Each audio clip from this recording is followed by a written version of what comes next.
There we go. Good evening, everybody. Let me just do this. There we go. Good evening, everyone. Thank you for joining us. Hi, guys. Hi. Thank you, everyone, for joining. Quite a few of you coming on. Yeah, it's Fertility Talk. It's Wednesday evening. It's 8 p.m. And we've got a great guest today. We've got Dr. Tebogo Deo. She is from the Genesis Reproductive Center. So she is the director at Genesis. So we're just going to give a couple of seconds for everyone to start joining. And thank you, everyone. Okay, so we're just going to invite Doctor. There we go.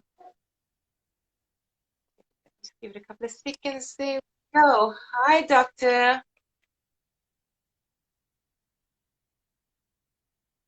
Okay. I can't hear you, Doctor. There you go. I think this. Okay, no, sorry, I can't hear you. There we go. Hi. Thank you for joining us, Hi. Doctor. Thank you How are you very much. doing? I'm good, thanks. How are you? Good, thank you. Thank you, Doctor. So tonight we're going to talk about preparing for IVF. But before we get into that, just take a few minutes to just introduce yourself to everyone.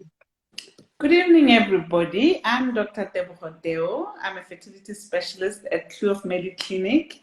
I'm based as a director at Genesis Reproductive Center, which is a SASREC Center of Excellence, like Leanne has already informed you. And what does it mean to be a Center of Excellence? That means that we are accredited to be able to offer you service, and as a result, if you are associated with a medical aid that pays for IVF, we are the center that you should come to. And I hope we are going to enjoy this evening. Thank you. Awesome. Thank you, Doctor. So before we get into the questions regarding preparing for IVF, I think it's just best that we, let me just do that. I think it's just best that we actually say, what is IVF? Or maybe just go through a quick run through of what is IVF. Okay, in vitro fertilization, what is that? That is a procedure by which an egg is retrieved from a woman after ovulation induction using hormonal treatment. And then once these eggs are retrieved in the laboratory, the fertilization is done using a sperm, and the sperm may be done via in vitro or by intracytoplasmic sperm injection. And then after that, the egg and the sperm are left there. And when fertilization is happened, we now have an embryo that will grow in the laboratory for a number of days. And then after that, an embryo transfer is done. And then hopefully we get a positive pregnancy test, and voila, a baby at the end of 9 months. And Awesome. yes, and there are a few situations and circumstances under which you can do in vitro fertilization. And you may have tubal damage, you may have been born without tubes, you may have hormonal problems, you may have tried to fall pregnant by yourself and you did not succeed. You've tried other methods like IUI, insemination, timed intercourse, and your gynecologist is advising you, or rather your fertility specialist is advising you that you should rather go for IVF. The biological clock may really be ticking. There may be sperm factors. There may be genetic issues where you have had multiple miscarriages that now you need to do IVF, and we should figure using genetics to check why you may be having endometriosis. These are but some of the few circumstances under which in vitro fertilization may be done. We will explore others as we go along. Okay, thank you. So you actually answered my next question, which is absolutely perfect. When would you start? The question is, when would you start preparing for IVF? When? So Okay. is it something you prepare like just as the doctor tells you going to do IVF, or do you do like at least 3 months before the time? Okay, it is important that you prepare in advance actually. because some of the changes that you need to do in your life, it will probably take time. So if you have been trying to fall pregnant for 6 months and it is not happening, you are more than 35 years old, you need to go and investigate. If you are less than 35 years old, you've been trying for a year, that means by definition we are talking infertility. But there are other circumstances where in vitro fertilization may be done that are not necessarily related to fertility, like fertility preservation, for example, with cancer patients and all that. So how do we, or when do you prepare? One of the things that we'll talk about is getting your weight to the best weight that you should be. So your BMI must not be more than 30 or less than 16. And it may take a while for you to lose your weight. So it's important to talk to your gynecologist so that you can then see your dietitian, go to the gym, and modify your lifestyle. Stopping smoking, for example, that may not be something that you are able to do immediately. Reducing stress, that may actually take 3 months or so, depending on whether you have time to be able to see your psychologist, to be able to reduce stress and control, and just getting your finances together as well. So 3 months, 6 months, it all depends on what pathology we are talking about and your age and whether you have the luxury of time to prepare.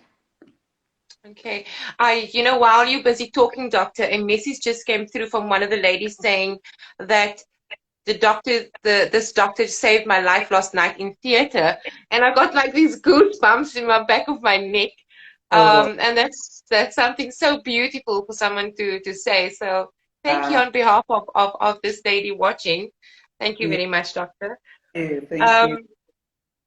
Okay, so how would you prepare for IVF? So I think you've gone through changing your lifestyle and trying to lose weight, being at the right BMI. What would you suggest, as in, like, is there maybe certain food or diet that you would suggest for someone? So first, let's talk about what you should stop. So we spoke about stopping to smoke. Definitely alcohol, we should try and remove it. And you should try and reduce sugary food, try and focus more on wholesome protein and all that, and cut down on just junk food, basically. So that is food. And then definitely exercise. It's important because we know that the release of endorphins actually helps a lot with being able to manage the stress. So that is in terms of your body. Talk to your partner so that you are in the same page, whether it be male or female partner, whoever you are going along. If you are on your own, get a support system around. This is one of the preparations. And then basic things like make sure that you consult, have to put your questions together, or as many questions that you can get, so that, and join to a support group of some sort, so that you don't walk the journey alone. When you go to that consultations, you've got all those questions that you are going to have a pen and paper ready, and sit there so that you are able to ask as many questions as you can get from the doctor, so that you go in prepared. Obviously, prepare the finances as well, because in this country, going into IVF treatment is quite expensive. And check with your medical aid and see if they are paying. If they are paying, check how exactly are they going to pay. Do you need to have the finances from your pocket and then the medical aid will refund you, or do you actually pay immediately? Register in time so that you do not have any surprises. Yes. What is it important for men also when it comes to supplements? Are there any supplements specifically that you would recommend? Any vitamins and supplements? And do you recommend your partner, if it's a male, do you recommend your partner as well to take supplements? Yes, it is important for you to be on supplements, most importantly, folic acid. It is good to also be on prostate. You can start taking your prenatal vitamins already, okay? And then there's supplements out there like Insumax Q, and depending on whether you have polycystic ovarian syndrome or something. For men, we know that taking particularly supplements that have got zinc in them can improve on the sperm quality. So yes, it is important to take your vitamins, and then your doctor will also tell you there are other supplements like DHEA that you may need to go on depending on your age, on your ovarian reserve, but you will be advised by your fertility specialist. Okay. And then what are the success rates of IVF? I don't know if it's something that you can answer, or if it's obviously it depends on the person itself. But are there any rates for success when it comes to IVF? So IVF rate, success rate depends on the the the couple. So if you are dealing with a heterosexual relationship, people or two people, so the age of the woman, the ovarian reserve that they have, the pathology that you may be dealing with, and then the sperm factor as well.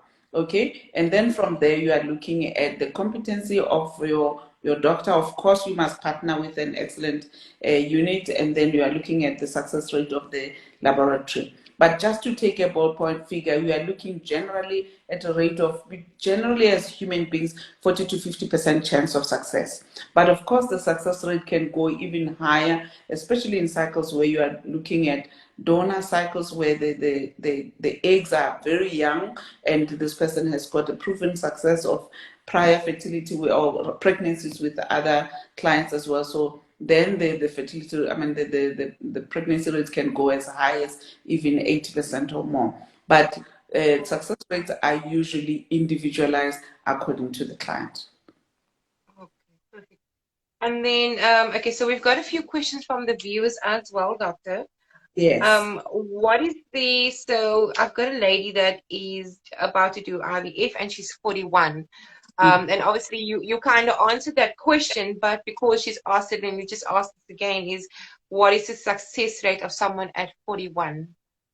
So that will depend a lot on the AMH level and then the anti-follicle count. So the doctor should be able to tell the person this is how much your AMH is, and this is what the number of follicles that I can see that are most probably stimulatable. But we are looking at a much lower rate. So there you could be looking at 10-15% chance of success, but depending obviously on how their reserve looks like. And then you're also looking at the male factor as well. So then the combined Yeah. rate.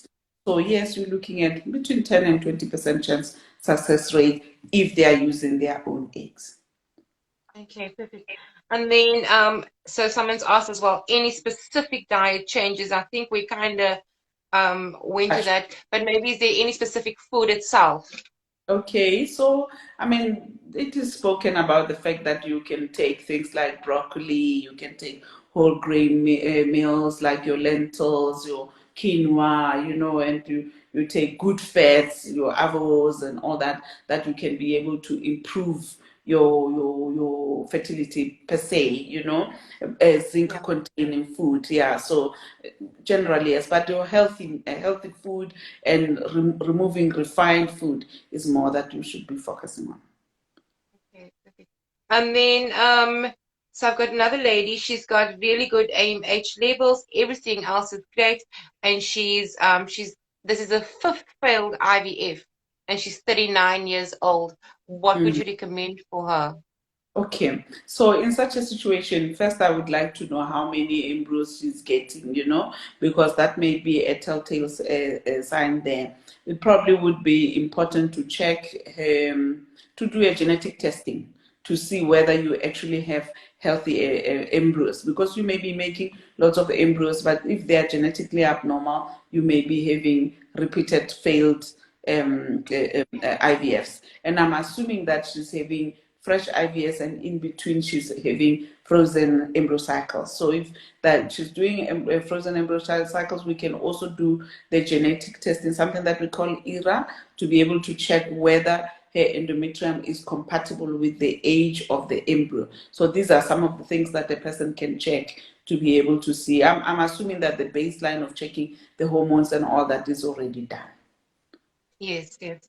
Okay, so that is all questions that we have. If anyone has questions for Dr. Deo, you can reach her at Genesis. And I'll just post in the comments, I'll put her email address as well. And all the details are on our website, or you can actually just go to the Genesis Reproductive Center Facebook page. They're on Instagram as well as their website. And you can contact Dr. Deo there directly. So thank you very much, Doctor, for joining us and doing this talk with us.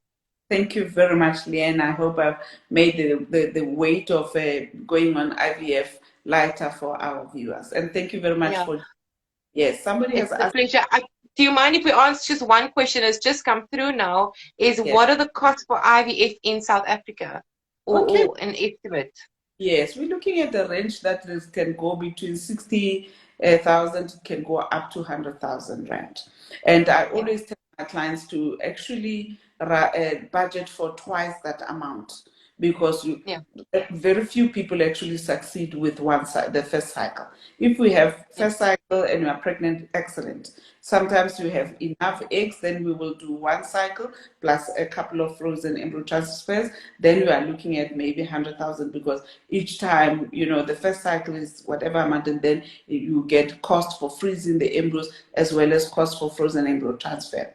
But then if your laboratory is saying to you 80,000, then budget 160,000. Obviously, if you fall pregnant from 80 only, you've got another 80,000 to buy your pretty prem and your baby seat and your. Oh, okay, perfect. Thank you very much, Doctor, and have a lovely evening. I'm sure you've had a long day.